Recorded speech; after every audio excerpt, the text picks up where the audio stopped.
உங்களுக்கு தமிழ் பிடிக்குமா இல்லை நீங்கள் சித்தா டாக்டரா அப்படின்னா இந்த வீடியோவை ஃபுல்லாக பாருங்கள். முடிஞ்ச அளவுக்கு எல்லார்ட்டையும் ஷேர் பண்ணுங்கள்.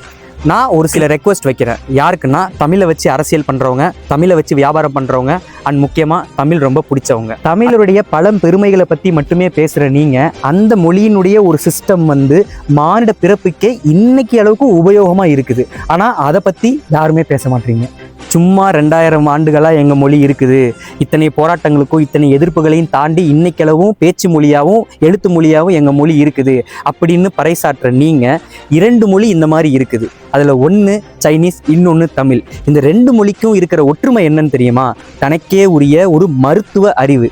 நம்ம மொழியில் எப்படி சித்த மருத்துவம் இருக்குதோ அதே மாதிரி சைனீஸில் சைனீஸ் ட்ரெடிஷன் மெடிசன் இருக்குது. சைனீஸோடைய சிஸ்டத்தை இன்னைக்களவும் சைனீஸ் கொண்டாடிக்கிட்டு இருக்காங்க. ஆனால் தமிழருடைய சிஸ்டத்தை இப்போ நம்ம அதே மாதிரி கொண்டாடுறோமா? ஒரு மொழி இத்தனை ஆண்டு காலம் கடந்து வர்றதுக்கான முக்கிய காரணம் மருத்துவ அறிவும் தான். ஏன்னா ஏட்டுக்களில் மருத்துவ அறிவை எழுதி வச்சாங்க, தன்னுடைய அடுத்த தலைமுறைக்கு இதை கொண்டு போய் சேர்க்கணும்னு. அந்த அறிவு தான் இன்னைக்கு வரைக்கும் தமிழ் மொழியையும் காப்பாற்றிக்கிட்டு இருக்கிற ஒரு முதுகெலும்பா இருக்குதுங்கிறத நான் ஆணித்தரமாக சொல்லுவேன். இன்னைக்கு வரைக்கும் நமக்கு கிடைச்ச ஓலைச்சுவடிகளில் 70% மருத்துவ அறிவு உள்ள ஓலைச்சுவடிகளாக தான் இருக்குது.